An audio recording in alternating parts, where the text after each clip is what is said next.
ಸಾರ್ಸಿದ ನೆಲದಲ್ಲಿ ರಂಗೋಲಿ ನೋಡೋದೇ ಒಂಥರ ಚಂದ ಅಲ್ಲ. ನಮಸ್ಕಾರ, ಎಲ್ಲರೂ ಆರಾಮಲ್ಲ? ಹೋಪ್ ಎಲ್ಲರೂ ಚೆನ್ನಾಗಿದ್ದೀರಾ ಅಂತ ಅನ್ಕೋತೀನಿ.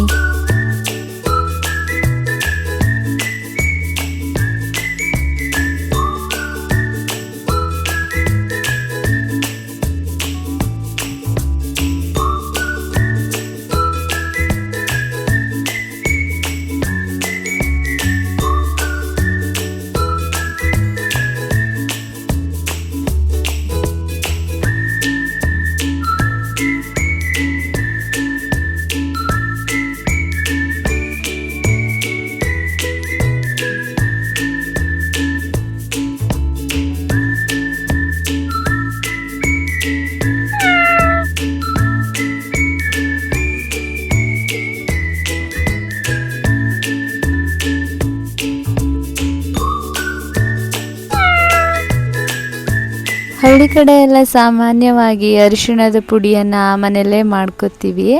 ಹಾಗೆ ನಮ್ಮನೇಲೂ ಕೂಡ ಅರಿಶಿಣವನ್ನು ಬೆಳೆದಿದ್ವಿ. ಅದನ್ನು ಇವತ್ತು ಅರಿಶಿಣದ ಕೊಂಬನ್ನು ಕಿತ್ತಿದ್ದಾಯಿತು. ಅರಿಶಿಣ ಬೆಳೆದಿದೆ ಅಂತ ಹೇಗೆ ಗೊತ್ತಾಗುತ್ತೆ ಅಂತ ಅಂದರೆ, ಅರಿಶಿಣದ ಎಲೆ ಎಲ್ಲ ಬಾಡಿ ಹೋಗುತ್ತೆ, ಫುಲ್ ಒಣಗಿದೆ, ಅರಿಶಿಣ ಕೊಂಬು ಆಗಿದೆ ಅಂತ ಅಂದ್ಕೋಬೋದು. ಭೂಮಿಯಿಂದ ಅರಿಶಿಣದ ಕೊಂಬನ್ನು ಕಿತ್ತಾಗ ನೋಡೋದಕ್ಕೆ ಈ ಥರ ಇರುತ್ತೆ.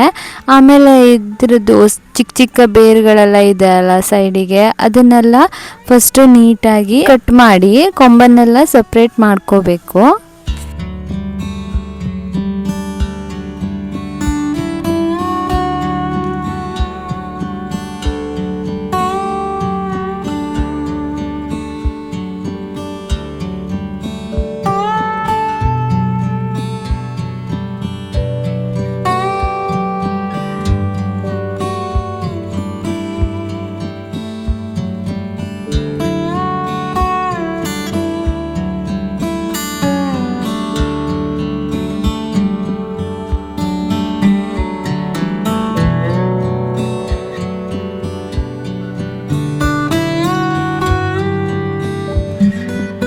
ಅರಿಶಿಣದ ಕೊಂಬನ್ನೆಲ್ಲ ಸಪ್ರೇಟ್ ಮಾಡಿ ಆದ ನಂತರ ನೀಟಾಗಿ ನೀರಲ್ಲಿ ಅರಿಶಿಣದ ಕೊಂಬನ್ನು ತಿಕ್ಕಿ ವಾಶ್ ಮಾಡಿ ಒಂದಿನ ಫುಲ್ಲು ನೀರಲ್ಲೇ ನೆನೆಸಿಟ್ಟಿದ್ವಿ ನಾವು. ಏನಕ್ಕೆ ಅಂದರೆ ಮಣ್ಣೇನಾದರೂ ಇದ್ದರೆ ಕೊಂಬಿಗೆ ಬಿಟ್ಟು ಹೋಗಲಿ ಅಂತ. ಮತ್ತು ಮಾರನೇ ದಿನ ಇನ್ನೊಂದು ಸರಿ ನೀಟಾಗಿ ತಿಕ್ಕಿ ಅರಿಶಿಣದ ಕೊಂಬನ್ನು ತೊಳೆದು ಅದನ್ನು ಒಂದು ಪಾತ್ರೆಗೆ ಹಾಕ್ಕೊಳ್ಬೇಕು.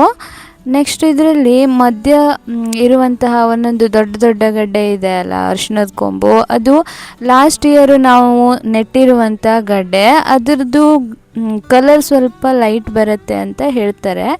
ಕೆಲವೊಬ್ಬರು ಅದನ್ನು ಸಪ್ರೇಟಾಗಿಯೂ ಕೂಡ ಒಣಗಿಸಿ ಮಾಡ್ತಾರೆ. ಆದರೆ ನಾವು ಮನೆ ಯೂಸಿಗೆ ಅಂತ ಹೇಳ್ಬಿಟ್ಟು ಎಲ್ಲ ಮಿಕ್ಸ್ಡಾಗಿ ಮಾಡ್ತಾಯಿದ್ದೀವಿ. ಹಾಗೆ ಮಾರನೇ ದಿನ ಮತ್ತೆ ಒಂದು ಸ್ವಲ್ಪ ನೀರಲ್ಲಿ ಈ ಅರಿಶಿಣದ ಕೊಂಬಿಗೆ ಸೈಡೆಲ್ಲ ಇರುತ್ತೆ ಅಲ್ಲ ಒಂಥರ ಕಪ್ಪು ಕಲರಲ್ಲಿ, ಅದ್ರದ್ದು ಮೇಲ್ಗಡೆ ಚರ್ಮದ ಥರ ಇರುತ್ತೆ. ಅದನ್ನೆಲ್ಲ ಕೈ ಬೆರಳಿಂದ ತಿಕ್ಕಿ ಅಥವಾ ಒಂದು ಚಾಕು ಅಥವಾ ಆ ಥರ ಏನಾದರೂ ಇದ್ದರೆ ಅದರಿಂದ ಕೆರೆಸ್ಬಿಟ್ಟು ಅದನ್ನು ಫುಲ್ಲು ಕ್ಲೀನ್ ಮಾಡಿ ತೆಗೆದುಕೊಳ್ಬೇಕು. ಇಲ್ಲಾಂದರೆ ಅರಿಶಿಣದ ಪುಡಿ ಕಲರು ಕಪ್ಪು ಕಲರಲ್ಲಿ ಬರೋ ಚಾನ್ಸಸ್ ಇರುತ್ತೆ. ಅದಕ್ಕೋಸ್ಕರ ಈ ಥರ ಎಲ್ಲ ನೀಟಾಗಿ ಕ್ಲೀನ್ ಮಾಡ್ಕೋಬೇಕು. ಈಗ ನಾನು ಕೆರೆಸ್ತಿರುವಂಥ ಗಡ್ಡೆ ಹೋದ ವರ್ಷ ನೆಡೋದಕ್ಕೆ ಯೂಸ್ ಮಾಡಿರುವಂತಹ ಕೊಂಬದು. ನೋಡಿ ಸೈಜು ಯಾವ ಥರ ದೊಡ್ಡದಾಗಿದೆ ಉಳಿದಿದ್ದಕ್ಕೆ ಕಂಪೇರ್ ಮಾಡಿದರೆ.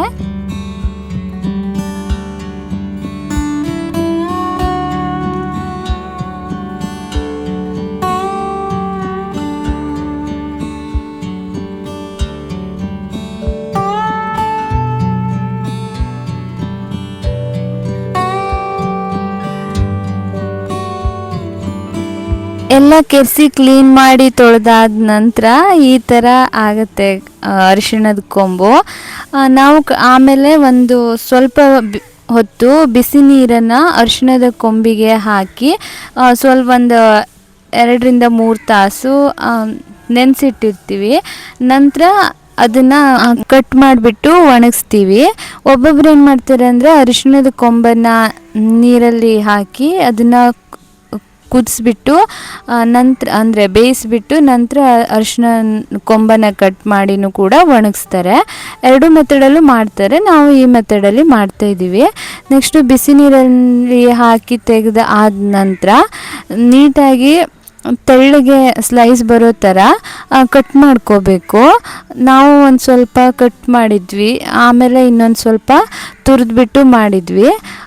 ಕಟ್ ಮಾಡಿದ್ದಕ್ಕೆ ಕಂಪೇರ್ ಮಾಡಿದರೆ ತುರಿದಿರ್ತೀವಲ್ಲ ಅದರದ್ದು ಕಲರ್ ಕೂಡ ಲೈಟಾಗಿ ಬರುತ್ತೆ ಅಂತ ಹೇಳ್ತಾರೆ. ನಾವು ಮನೆ ಯೂಸಿಗೆ ಮಾಡಿರೋದ್ರಿಂದ ಎಲ್ಲನೂ ಮಿಕ್ಸ್ಡಾಗಿ ಸೇರಿಸ್ಬಿಟ್ಟೆ ಮಾಡಿದ್ವಿ. ಕಲರ್ ಚೆನ್ನಾಗೇ ಬಂದಿದೆ, ನೀವು ಲಾಸ್ಟಲ್ಲಿ ನೋಡ್ಬೋದು. ಈಗ ಅರಿಶಿಣದ ಕೊಂಬನ್ನು ನೀಟಾಗಿ ತೆಳ್ಳಗೆ ಕಟ್ ಮಾಡ್ಕೊಳ್ವ ಆಯಿತಾ.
ಈಗ ಅರಿಶಿನ ಎಲ್ಲ ನೀಟಾಗಿ ಕಟ್ ಮಾಡಿ ಆಮೇಲೆ ತುರಿದ್ಬಿಟ್ಟು ಆಯಿತು.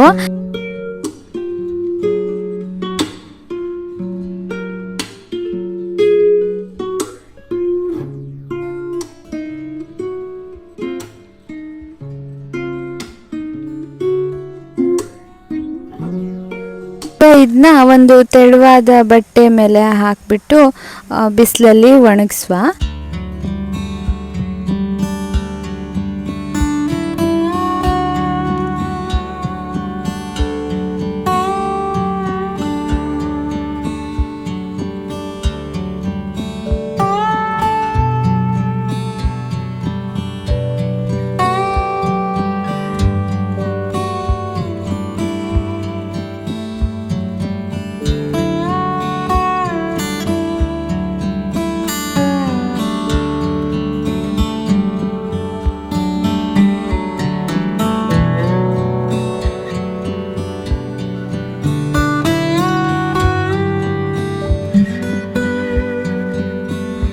ಈಗ ರೌಂಡ ಕಟ್ ಮಾಡಿದ್ದೀವಲ್ಲ ಅದನ್ನಾದರೆ ಗಟ್ಟಿ ಬಿಸಿಲಿದ್ರೆ ಒಂದು 5 ದಿನ ಬಿಸಿಲಲ್ಲಿ ಒಣಗಿಸಿದ್ರು ಕೂಡ ಸಾಕಾಗತ್ತೆ. ತುರಿದಿರೋದು ಒಂದು 3 ದಿನ ಬಿಸಿಲಿಗೆ ಒಣಗಿಸಿದ್ರು ಕೂಡ ಸಾಕು, ಫುಲ್ ಒಣಗತ್ತೆ. ಅರಿಶಿಣದ ಕೊಂಬು ನೆಕ್ಸ್ಟ್ ಒಣಗಿದೆ ಈ ಥರ ಕಾಣಿಸುತ್ತೆ. ನೆಕ್ಸ್ಟು ಇದನ್ನು ಕುಟ್ಟೋ ಕಲ್ಲಲ್ಲಿ ಕೂಡ ಕುಟ್ಕೋಬೋದು ಅಥವಾ ಮಿಕ್ಸಿಲೂ ಕೂಡ ಗ್ರೈಂಡ್ ಮಾಡ್ಕೋಬೋದು. ಇಲ್ಲ ಅಂದರೆ ಮಿಲ್ಲೇನಾದರೂ ಹತ್ತಿರದಲ್ಲಿ ಇದ್ದರೆ ಮಿಲ್ಲಲ್ಲಿ ಕೂಡ ಅರಿಶಿಣದ ಪುಡಿಯನ್ನು ಮಾಡಿಸ್ಕೋಬೋದು. ನಾನು ನಿಮಗೆ ತೋರಿಸೋದಕ್ಕೋಸ್ಕರ ಒಂದು ಸ್ವಲ್ಪನೇ ಅರಿಶಿಣವನ್ನು ಪುಡಿ ಮಾಡಿ ತೋರಿಸ್ತಾ ಇದ್ದೀನಿ. ಏನಕ್ಕೆ ಅಂದರೆ ಮನೇಲಿ ಆಲ್ರೆಡಿ ಅರಿಶಿಣದ ಪುಡಿ ಸ್ಟಾಕ್ ಇರೋದ್ರಿಂದ ಸ್ವಲ್ಪ ದಿನ ಬಿಟ್ಟು ಪುಡಿ ಮಾಡ್ಸೋಣ ಅಂತ. ನಿಮಗೆ ಕಲರ್ ಹೇಗೆ ಬಂದಿದೆ ಅಂತ ತೋರಿಸೋದಕ್ಕೆ ಸ್ವಲ್ಪ ಅರಿಶಿಣವನ್ನು ಪುಡಿ ಮಾಡಿ ತೋರಿಸ್ತೀನಿ ಆಯಿತಾ.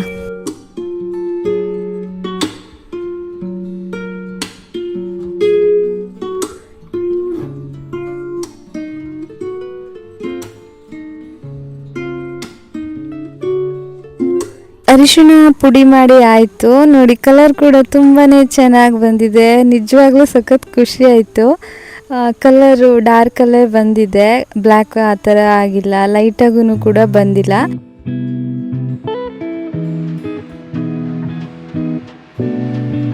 ಇದನ್ನು ನೀವು ಮತ್ತೆ ಇನ್ನೂ ಕೂಡ ಗಂಧ ಬೇಕು ಅಂದರೆ ಜರಡಿ ಹಿಡ್ಕೋಬೋದು ಒಂದ್ಸರಿ, ಆಪ್ಷನಲ್ಲು, ಬೇಕು ಅಂದರೆ ಮಾಡ್ಕೊಳ್ಳಿ, ಇಲ್ಲ ಅಂದರೆ ಇಲ್ಲ. ಹಾಗೆ ಈ ಥರ ಅರಿಶಿಣವನ್ನು ಮನೆಯಲ್ಲೇ ರೆಡಿ ಮಾಡಿದ್ವಿ. ನಿಮಗೂ ಕೂಡ ಇಷ್ಟ ಆಗಿರುತ್ತೆ ಅಂತ ಅನ್ಕೋತೀನಿ. ಮೊದಲನೇ ಸರಿ ಯಾರಾದರೂ ನೋಡ್ತಾ ಇದ್ದರೆ ಖಂಡಿತವಾಗ್ಲೂ ಮನೇಲಿ ಅರಿಶಿಣವನ್ನು ಬೆಳೆದಿದ್ರೆ ಒಮ್ಮೆ ಈ ಥರ ಟ್ರೈ ಮಾಡಿ ನೋಡಿ ಮನೇಲೇ. ನಿಮಗೂ ಕೂಡ ಡೆಫಿನೆಟ್ಲಿ ಇಷ್ಟ ಆಗುತ್ತೆ. ಹಾಗೆ ಈ ವಿಡಿಯೋ ನಿಮಗೆ ಯೂಸ್ಫುಲ್ ಆಗಿರುತ್ತೆ ಅಂತ ಅಂದ್ಕೋತೀನಿ. ಹಾಗೆ ಅರಿಶಿಣ ಅಂತ ಬಂದರೆ ಮುಂಚೆಯಿಂದಲೂ ನಮಗೆ ಗೊತ್ತು, ಸಾಂಬಾರು ಪದಾರ್ಥಗಳಲ್ಲಿ ಎಲ್ಲ ಅರಿಶಿಣವನ್ನು ಬಳಸ್ತೀವಿ. ದೇವರ ಪೂಜೆಯಲ್ಲಾಗಿರ್ಬೋದು, ಸಾಕಷ್ಟು ಆರೋಗ್ಯಕ್ಕೆ ಪ್ರಯೋಜನಕಾರಿಯಾಗಿರುವಂತಹ ಗುಣಗಳನ್ನು ಅರಿಶಿಣ ಹೊಂದಿದೆ ಅಂತ. ಅರಿಶಿಣದ ಪುಡಿಯಲ್ಲಿ ಕರ್ಕ್ಯೂಮಿನ್ ಎಂಬ ಅಂಶ ಇರೋದ್ರಿಂದ ದೇಹದಲ್ಲಿನ ಉರಿಯೂತ ಮತ್ತು ಕೀಲು ನೋವಿನಂತಹ ಸಮಸ್ಯೆಗಳನ್ನು ಗುಣಪಡಿಸಿಕೊಳ್ಳುವುದಕ್ಕಾಗಿರ್ಬೋದು, ರೋಗ ನಿರೋಧಕ ಶಕ್ತಿಯನ್ನು ಹೆಚ್ಚಿಸ್ಕೊಳ್ಳೋದಕ್ಕಾಗಿರ್ಬೋದು, ಹೃದಯದ ಆರೋಗ್ಯವನ್ನು ಚೆನ್ನಾಗಿಟ್ಕೊಳ್ಳೋದಕ್ಕಾಗಿರ್ಬೋದು, ದೇಹದ ತ್ವಚೆಯ ಸೌಂದರ್ಯವನ್ನು ಕಾಪಾಡಿಕೊಳ್ಳೋದಕ್ಕಾಗಿರ್ಬೋದು, ಏನಾದರೂ ಗಾಯಗಳಾದರೆ ಅದನ್ನು ವಾಸಿ ಮಾಡಿಕೊಳ್ಳೋದಕ್ಕಾಗಿರ್ಬೋದು, ಹಾಗೆ ಜೀರ್ಣಕ್ರಿಯೆಗೆ ಆಗಿರ್ಬೋದು ತುಂಬಾ ಪ್ರಯೋಜನಕಾರಿಯಾಗಿದೆ. ಅರಿಶಿಣದ ಪುಡಿಯನ್ನು ಸೇವನೆ ಮಾಡೋದ್ರಿಂದ ರಾತ್ರಿ ಹೊತ್ತು ಬೆಚ್ಚನೆಯ ಹಾಲಿಗೆ ಒಂದು ಸ್ವಲ್ಪ ಅರಿಶಿಣದ ಪುಡಿಯನ್ನು ಸೇರಿಸಿ ಕುಡಿಯೋದು ಆರೋಗ್ಯಕ್ಕೆ ತುಂಬಾ ಒಳ್ಳೆಯದು ಅಂತ ಹೇಳ್ತಾರೆ. ಹಾಗೆ ಐ ಹೋಪ್ ನಿಮಗೆ ಈ ವಿಡಿಯೋ ಇಷ್ಟ ಆಗಿರುತ್ತೆ, ಹಾಗೆ ಯೂಸ್ಫುಲ್ ಆಗಿರುತ್ತೆ ಅಂತ ಅನ್ಕೋತೀನಿ. ಹಾಗೆ ನಾವು ಮಾಡೋ ಕೆಲಸದಲ್ಲಿ ನಿರಂತರತೆಯ ಜೊತೆಗೆ ಪರಿಶ್ರಮ ಕೂಡ ಸರಿಯಾದ ರೀತಿಯಲ್ಲಿ ಇದ್ದರೆ ಇವತ್ತಲ್ಲ ನಾಳೆ ಯಶಸ್ಸು ಸಿಕ್ಕೇ ಸಿಗತ್ತೆ ಅಲ್ವಾ. ಆದಷ್ಟು ಬೇಗ ಮತ್ತೆ ಸಿಗ್ತೀನಿ. ಎಲ್ರಿಗೂ ಒಳ್ಳೆಯದಾಗಲಿ. ನಮಸ್ಕಾರ.